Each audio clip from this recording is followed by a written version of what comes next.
और मंदिरों से भगवान की भक्ति के गीतों की आवाजें सुनाई देती थी।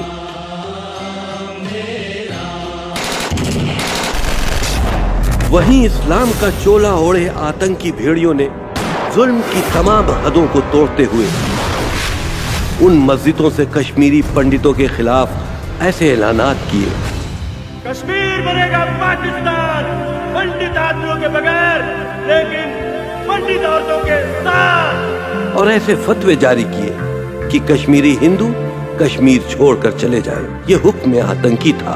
कश्मीर हमारा है अजीजों। हजरत उमर रजी अल्लाह ताला अन्हु ने फरमाया, काफिरों की औरतें तुम्हारे लिए माले गनीमत हैं, लूट लो इनकी अजमतें। और फिर शुरू हुआ जुल्म का वो घिनौना सिलसिला जिससे तारीख आज भी शर्मिंदा है। वो खूंखार भेड़िए जिनके सीनों में दिलों की जगह पत्थर रखे हुए थे। जुल्म करना उनकी आदत थी और खून बहाना उनका पेशा था। घरों में घुसकर कश्मीरी पंडितों की औरतों के साथ में बलात्कार करना और जलाकर पेड़ों पर लटका देना, मार दो उसे। पेट चाक करके पैदा होने से पहले ही बच्चों का कत्ल कर देना, मां के सामने मासूम नौनिहालों का खून बहा देना, घरों को लूटना, मंदिरों में आग लगा देना। मेरी कौम, मेरे कश्मीर के सामने मैं तुम्हारे जैसी लाखों कुर्बान कर सकता हूं। इन तमाम मजालिम की गवाह वहां की हसीन वादियां हैं, जिनकी आगोश में आज भी कश्मीरी पंडितों के बच्चों की सिसकियां, माओ बहनों की चीखें और नौजवानों की दर्दनाक मौत की सदाएं महफूज है।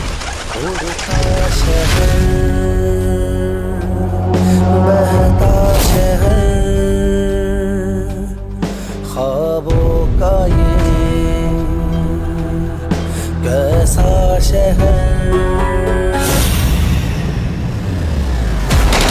मुझे हैरत तो यह है कि आतंकी भेड़िए हुस्न की वादियों में खून बहाते रहे, घर उजड़ते रहे। कश्मीरी पंडितों को अपने घरों से बेघर होने पर मजबूर होना पड़ा और पूरा मुल्क तमाशाई बना रहा। 25 साल पहले हम कश्मीरी पंडितों का सब कुछ छीन गया था, लेकिन फिर भी हम आतंकी तो नहीं बने। कोई आवाज उठाने वाला न था। गलत कर रहे हो तुम लोग। किताब में लिखा है तो बात सही होगा ना। किताब में लिखी हर बात को सही मानना भी पागलपन है। इसको देखा कि कोई बच्चों के सरों पर दस्ते शफकत रखने वाला न था। कोई घरों से बेघर होने वालों की फरियाद सुनने वाला न था। आज भी एहसास के दरवाजों को खोलकर देखिए कश्मीरी पंडितों का वो दर्द। खंडर बने हुए मंदिरों में खामोश लटके हुए घंटे जमीर को झंझोड़ रहे।